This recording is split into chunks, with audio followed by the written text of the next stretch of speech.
No one tells you this in church, but when God truly places his calling on your life, things don't always get easier many times. They become more dangerous.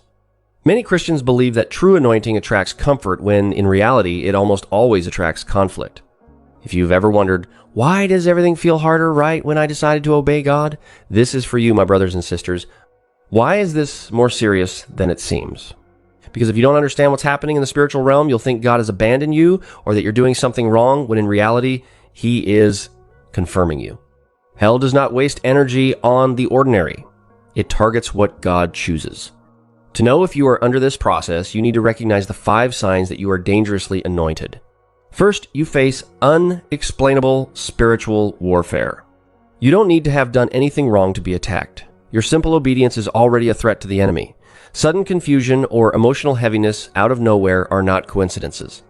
Ephesians 6:12 reminds us that our struggle is not against flesh and blood. If you wake up feeling drained even though everything looks fine on the outside, it's not weakness. It's that your calling carries weight and the unseen world has already noticed it.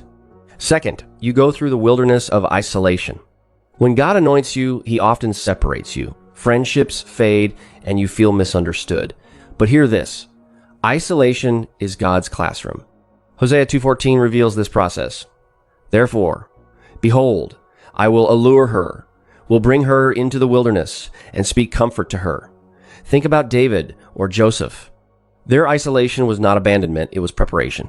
God separates you from the noise to teach you to depend on him alone. Heaven isolates what it intends to elevate. Third, you suffer attacks on your mind and emotions. The enemy knows he cannot take your calling, so he goes after your peace. He tries to fill you with anxiety and overthinking so you doubt what God has already confirmed.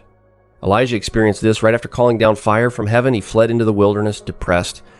The battle for your mind is real, which is why 2 Corinthians 10:5 tells us to take every thought captive to the obedience of Christ. This is not weakness, it is spiritual warfare. But Philippians 4:7 promises that the peace of God will guard our hearts. The more your thoughts are attacked, the more dangerous your anointing has become. Fourth, you face delays and closed doors. You pray for opportunities that never open, and you wonder if you missed something. But many times, every no from God is protection in disguise. Proverbs 16:9 tells us, a man's heart plans his way, but the Lord directs his steps. He will close doors you begged him to open because he knows exactly what is behind them. Remember what Revelation 3:8 says? He is the one who opens doors that no one can shut and shuts doors that no one can open. God slows you down to strengthen you, because a promotion too early can destroy what he wants to sustain in the future. Fifth, you have an unbreakable purpose in the midst of pain. No matter what happens, you cannot give up.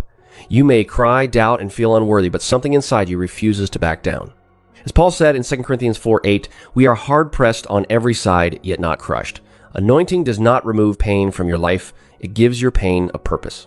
But pay very close attention here, my brothers, because this is vital. Everything we've talked about is very real, but there is a very thin line we must be careful with. We cannot spiritualize absolutely everything. Not every closed door is the enemy attacking. Sometimes it's our own poor decisions or lack of preparation. Not every season of isolation is the anointing.